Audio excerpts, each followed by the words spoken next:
हाँ, तो good evening friend. ज़्यादा समय ना लेते हुए मैं अपनी वीडियो चालू करता हूँ, ठीक है? तो जो आज का हमारा टॉपिक है, वो है आईपीक्यूसी का एक और पैरामीटर जिसका नाम है फ्राइबिलिटी। लेकिन इसके पहले मैं आपको एक कहानी सुनाना चाहता हूँ। कहानी ऐसी है, सपोज़ जैसे आप नए कपड़े लेके आए, ठीक है? अब नए कपड़े लेके आए, आप कहीं बाहर घूमने गए, अब वहां से घूमते टाइम पे जब आप वापस घर आ रहे थे, रास्ते में बारिश हो गई, ठीक है? अब बारिश हो गई तो क्या हुआ कि आपके कपड़े भीग गए। फिर आप जब घर आए, आपने क्या किया, उन कपड़ों को निकाल दिया। अब जब आपने कपड़े निकाले तो आपको पता चला कि वो जो पैंट पहनी थी या जो आपने शर्ट पहनी थी, उसका कलर आपकी बॉडी के ऊपर आ गया, ठीक है? अब आपको क्या करना चाहिए? क्या वो कपड़े आप वॉशिंग के लिए देना चाहेंगे? ठीक है? अब यहाँ मेरी कहानी थोड़ी स्टॉप कर देता हूँ, ठीक है? तो यहाँ से अब हमारा जो मेन टॉपिक चालू होता है फ्राइबिलिटी का। तो एक्चुअली में फ्राइबिलिटी होती क्या है, ये समझिए। फ्राइबिलिटी क्यों लगाते हैं, ये भी समझिए।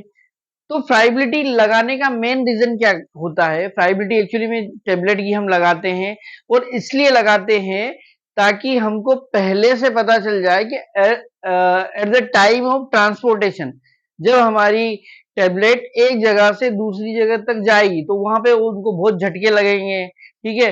ऊपर नीचे भी होगी, तो उस कंडीशन में ऐसा तो नहीं कि हमारी टेबलेट के कोने झड़ जाए, हमारी टेबलेट खराब हो जाए या ब्रेक हो जाए, ठीक है?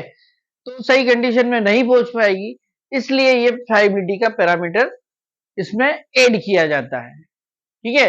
अब यहां से हम फ्राइबिलिटी लगाते कैसे हैं, उसकी लिमिट क्या होती है वो जानते हैं, ठीक है? तो फ्राइबिलिटी की एक्चुअली में लिमिट होती है नॉट मोर देन 1%, ठीक है? जब हम फ्राइबिलिटी लगाते हैं तो उसका जो कैलकुलेशन आना चाहिए वो 1% से ऊपर नहीं जाना चाहिए, ठीक है? अब यहां से हम आगे बढ़ते हैं। तो इसके लिए क्या टेबलेट की क्वांटिटी हमें कितनी लेना पड़ती है? उसके लिए हम according to IP BP USP 6.5 gram tablet की क्वांटिटी लेते हैं। अगर टेबलेट का एवरेज वेट आपका 650 mg से कम होता है तो, ठीक है? अगर other than 650 mg, more than 650 mg हुआ तो उस कंडीशन में आप क्या करोगे? उस कंडीशन में आपको सिर्फ 10 टेबलेट लेना है ना? और 10 टेबलेट की फ्राइबिलिटी लगाना है। अब इसमें क्या होगा कि 10 टेबलेट की फ्राइबिलिटी या 6.5 ग्राम आपने टेबलेट ली, ठीक है? अब सही 6 आपके पास डबल रोटरी, मतलब इस साइड भी टेबलेट निकल रही है, इस साइड भी टेबलेट निकल रही है, ठीक है? दोनों साइड से टेबलेट निकल रही है। अब आपको क्या करना है? 6.5 ग्राम इस साइड से लेना है, 6.5 ग्राम इस साइड से लेना है और दोनों का वेट करना है ना? दोनों तरफ वेट करने के बाद में फिर आपके पास जो फ्राइबिलिटी एपरेटस है, ठीक है? ये आपका फ्राइबिलिटी एपरेटस हो गया। अब उस फ्राइबिलिटी एपरेटस के अंदर आपको क्या करना है? 6.5 ग्राम इस चेंबर में डालना है और 6.5 ग्राम इस चेंबर में डालना है। अब दोनों चेंबर में डालने के बाद में इनको 100 रोटेशन देना है, मतलब 100 बार ये पहिया घूमना चाहिए, ठीक है? अब उसमें क्या रहता है, आपका 5 मिनट का टाइम पीरियड रहता है, टाइमर लगा रहता है। आप उस टाइमर को ऑन कर दोगे, मतलब स्टार्टिंग से लगा के एंड तक, तो ऑटोमेटिक जब टाइमर ऑफ हो जाएगा तो ऑटोमेटिक आपका फ्राइबिलिटी बंद हो जाएगा, एपरेटस बंद हो जाएगा। फिर आपको क्या करना है? उस एपरेटस के अंदर से टेबलेट निकालना है और उनका फिर से वेट करना है ना? फिर से वेट इसलिए करना है क्योंकि अब टेबलेट की कंडीशन कुछ और होगी, समझे ना आप? तो अब दोनों तरफ की आपने जब टेबलेट निकाल ली, बाहर कर दी, दोनों तरफ का आपने वेट किया, तो क्या होगा? जब सपोज मान के चले कि आपको बोला गया है कि आपको 6.5 ग्राम लेना है टेबलेट का वेट, है ना? तो आप बैलेंस पे जब टेबलेट ले जाओगे तो जरूरी तो है नहीं कि आपको एग्जैक्ट 6.5 ग्राम मिल जाएगा, है ना? थोड़ा बहुत तो वेरिएशन आता है। तो सपोज मान के चले कि हमको उस टाइम पे जो टेबलेट मिली उसका वेट था 6.510, ठीक है? और यहाँ हम कैलकुलेशन की बात कर रहे हैं, तो यहाँ पे क्या किया हमने, ये कैलकुलेशन के टाइम पे इनिशियल वेट हमने कितना लिया? 6.510 इतना था, है ना? इसके बाद में आफ्टर फ्राइबिलिटी, मतलब 100 राउंड कंप्लीट करने के बाद में 100 बार टेबलेट आपकी घूम चुकी है इसे, ठीक है? अब घूमने के बाद में जब आपने टेबलेट निकाली, है ना, तो उस टाइम पे आपको जो वेट मिलता है वो 6.480 ग्राम मिला, ठीक है? यहाँ के बाद में फिर इसके बाद में इंटू 100 करना है आपको, और यहाँ पे जो आपका इनिशियल वेट था, यहाँ भी इनिशियल वेट, यहाँ भी इनिशियल वेट। अब यहाँ पे इन दोनों को अगर आपने माइनस किया तो आपका कितना बचा 0.03, ठीक है। इसके बाद में यहाँ पे आपका जो इनिशियल वेट था वो एज इट इज करना है आपको, इंटू 100 करना है।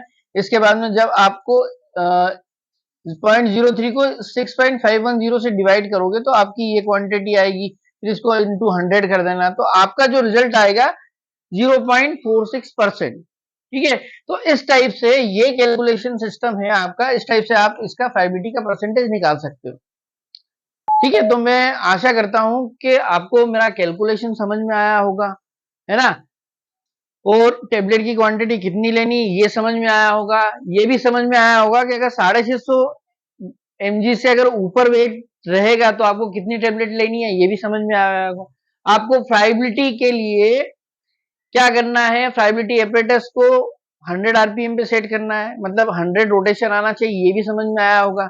लेकिन आपको ये समझ में नहीं आया होगा कि मैंने स्टार्टिंग में आपको ये बोला था कि अगर मान लो आप नई पेंट लेके आए हो, अगर उसका कलर निकल जाएगा तो आपको उसको धोना देना चाहिए या नहीं देना चाहिए, ठीक है। तो अब यहां जाके मैं आपको समझाना चाहता हूं, ठीक है।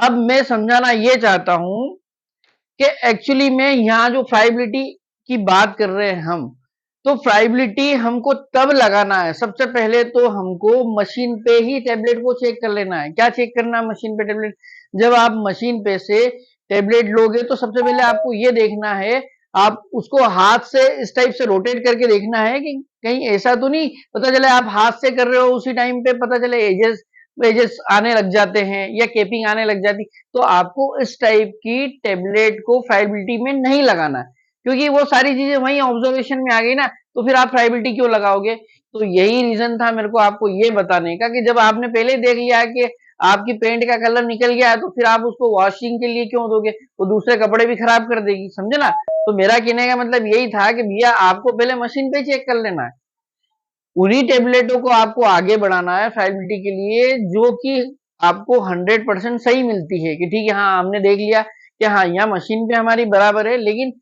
आफ्टर फाइबिलिटी कुछ बोला नहीं जा सकता है, कि हो सकता है केपिंग आ भी सकती है, ठीक है, और नहीं भी आ सकती, समझे ना। तो थैंक यू फॉर वॉचिंग, बस इतना ही कहना था। उम्मीद करता हूँ वीडियो पसंद आई होगी।